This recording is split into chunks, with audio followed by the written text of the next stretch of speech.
हमारे इस अनोखी धरती पे अच्छी शक्तियाँ हैं तो उनको टक्कर देने के लिए बुरी शक्तियों का भी वास है। इस धरती पे ऐसे बहुत से जगह है जहाँ पे लोगों ने पैरानॉर्मल एक्टिविटीज़ को महसूस किया है। जो लोग इन सब चीज़ों को देखते हैं वे लोग ही इन पे भरोसा करते हैं। जो लोग इन्हें नहीं देखते वो इन्हें बस सिर्फ बकवास मानते हैं। मैं नहीं जानता कि आप इस पे भरोसा करते हैं या नहीं करते। बस आज के इस चीज़ को समझने के लिए आपको साइंस के बियॉन्ड जाके सोचना होगा। Number 4, island of the dolls, Mexico. जैसे कि ये नाम से ही पता चल रहा है कि ये पूरा आइलैंड ही डरावनी डॉलों से भरा पड़ा है। इस आइलैंड में दिन के समय बहुत से लोग घूमने आते हैं, मगर जैसे ही रात होता है ये आइलैंड पूरा वीरान हो जाता है। रात के समय इस आइलैंड से हंसने और रोने की आवाज़ें आती है। इस आइलैंड में रात के समय सिर्फ डॉल्स का राज चलता है। इस आइलैंड के रहस्य को जानने के लिए एक आदमी इस आइलैंड में रात के समय गया था। करीबन 11:45 या 50 के बीच उसे किसी की हंसने की आवाज़ सुनाई दी। वो पता करने उस आवाज़ के पीछे गया कि मेरे अलावा इस आइलैंड में और कौन है। उसने वहाँ पे जो देखा उससे वो पूरा अंदर से हिल गया। उसने देखा कि पैर पे टंगे हुए डॉल में से एक डॉल नीचे चल रही थी और उसकी आंखें भी खुली हुई थी। उस डॉल को देखने के बाद वो वहाँ से गिरते पड़ते भागा। ऐसा वो पहला इंसान नहीं था जिसे कि उस टापू पे डरावनी चीज़ें दिखाई दी। वहाँ पे रहने वाले लोगों का कहना है कि उस टापू से रात के समय डरावनी आवाज़ें आती है, जैसे कि कोई मदद के लिए पुकार रहा है। जो लोग दिन के समय उस टापू पे घूमने जाते हैं उन्होंने भी रिपोर्ट किया है कि उस टापू पे उन्हें किसी का होने का एहसास होता है। वो टापू सिर्फ डॉल्स के टंगे होने से डरावना नहीं है, बल्कि उस टापू में कुछ ऐसे डॉल्स हैं जिन्हें कि देख के लगता है उनके अंदर से खून निकल रहा है। वहाँ पे रहने वाले लोगों का मानना है कि जो लोग मर जाते हैं उनके पुतले को उस टापू में टांग देने से उनकी आत्मा उस टापू में ही घूमती है, जिससे वो बाहर के लोगों को परेशान नहीं करती। इसलिए वहाँ पे मरने वाले लोगों के नाम पे एक पुतला को ले जाके उस टापू में टांग दिया जाता है।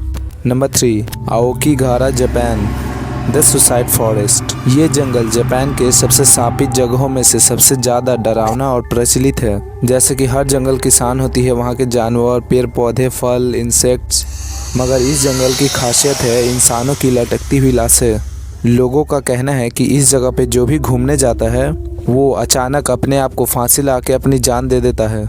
इस जंगल में हर साल 100 से 200 लोग अपनी जान दे देते हैं। उस जंगल की एक और खासियत है कि वहाँ पे फ़ोन और कंपास काम नहीं करते, क्योंकि कहा जाता है कि उस जंगल की मिट्टी में मेटल की मात्रा बहुत ज़्यादा है। इसके वजह से वहाँ पे फ़ोन और कंपास काम नहीं करते। उस जंगल में हर साल लगातार इतने सुसाइड होने के कारण वहाँ की पुलिस ने वहाँ पे एक बोर्ड लगाया है ताकि उससे देख के लोग सुसाइड करना बंद कर दे। उस बोर्ड में लिखा हुआ है कि जीवन एक महत्वपूर्ण चीज़ है जो माता पिता ने हमें दी है। सुसाइड करने से पहले अपने माता पिता के बारे में फिर से सोचे। मगर लोगों पे इसका कोई असर नहीं होता। पर ये जंगल इतना शापित कैसे बन गया? वहाँ के स्थानीय लोगों का कहना है कि वर्ल्ड वॉर के समय जापान की हालत बहुत बुरी थी। खाने पीने की कमी के कारण वहाँ पे भूखमरी की हालत हो गई थी, जिसके कारण वहाँ के लोग तड़प तड़प के उस जंगल में जाके अपनी जान दे देते थे, जिससे उनकी तड़पती आत्मा उसी जंगल में रहने लगी, जिसके बाद से ही वो जंगल शापित हो गया। अब कोई भी वहाँ पे जाता है तो वही आत्मा इनके दिमाग में भ्रम पैदा करके इन्हें सुसाइड करने के लिए मजबूर कर देती है। इसीलिए वो जंगल इतना शापित हो गया। हर साल इतने लोगों के सुसाइड करने के कारण ये जंगल दिन पर दिन और हॉन्टेड होता जा रहा है। Number 2, the Stanley hotel, Colorado, USA। America के कोलोराडो में एक शहर है जिसका नाम ईस्टेस पार्क है। ये शहर अपने खूबसूरत वादियों के लिए जाना जाता है। लोग यहाँ पे दूर दूर से इसकी खूबसूरती देखने के लिए आते हैं, मगर सिर्फ दिन में। रात होते ही ये जगह खौफनाक हो जाता है अपने स्टैनली होटल के चलते। ये होटल 100 साल से भी ज़्यादा पुराना है। आज के समय ये दुनिया के सबसे भूतिया होटलों में से एक है। इस होटल में रात बिताने वाले लोगों का कहना है कि इस होटल में रात के समय आवाज़ें आती है और दरवाज़ा अपने आप खुलता और बंद होता है। इस होटल की सिर्फ आवाज़ें और दरवाजे वाले ही घटना नहीं होती। कई लोगों का मानना है कि वहाँ पे उन्होंने किसी की परछाई देखा था, और कई बार तो वहाँ के CCTV में ऐसे ऐसे इमेज कैप्चर हुए जिन्हें देख के आपके होश उड़ जाएंगे। उस होटल में कुल 142 रूम्स है, पर जो सबसे डरावना रूम है वो है रूम नंबर 217, जिसे कि बदल के रूम नंबर 237 कर दिया गया था, क्योंकि कोई भी 217 वाले रूम में जाना ही नहीं चाहता था, इसलिए उसे बदल दिया गया। एक बार स्टीफन किंग, जो कि एक लेखक थे, वो अपने पूरे परिवार के साथ उस होटल में कुछ दिन के लिए गए थे। स्टीफन कहते हैं कि वो रात मेरी मजबूरी थी कि मैं उस होटल में गया। स्टीफन किंग को रूम नंबर 237 दिया गया जो कि 217 ही था। उनके साथ उनका एक बेटा भी था जो कि बहुत छोटा था। उन लोगों को उस रूम में किसी का होने का एहसास होता था। एक रात उनका बेटा होटल के आर्ट गैलरी में खेल रहा था। स्टीफन उसको खोजते खोजते आर्ट गैलरी पहुंचे। वहां पे उन्होंने जो देखा उससे वो पूरे डर गए थे। उन्होंने अपने बेटे के पीछे एक डरावनी परछाई देखी जो कि बहुत खतरनाक थी। फिर अचानक वो गायब हो गई। उसके बाद वो वहां से अपने बेटे को लेकर भाग गए। जैसा कि मैंने कहा कि उन्हें उस रूम में किसी का होने का एहसास होता था। एक दिन उन्होंने उसी रूम 237 में एक बूढ़ी औरत को देखा।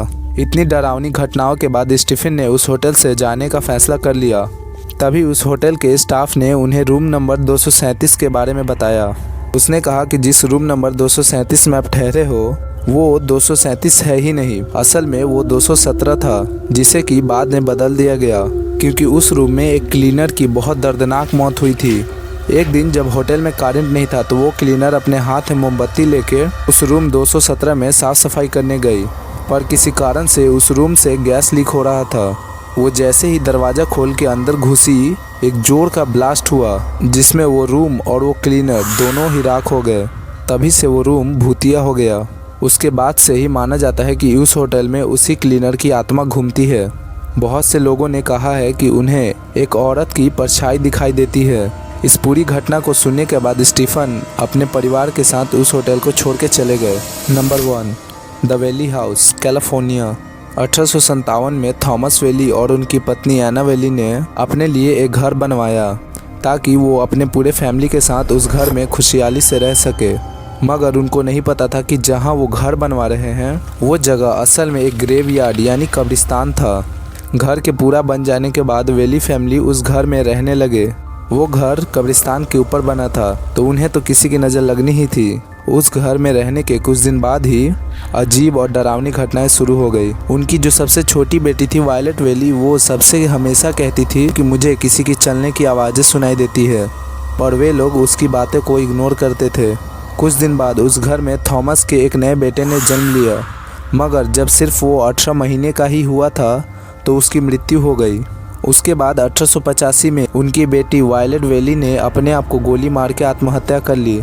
यहीं से शुरुआत थी वैली फैमिली की अंत का। उसके बाद से वैली फैमिली धीरे धीरे मरने लगी, जिसके बाद से वो घर और डरावना हो गया।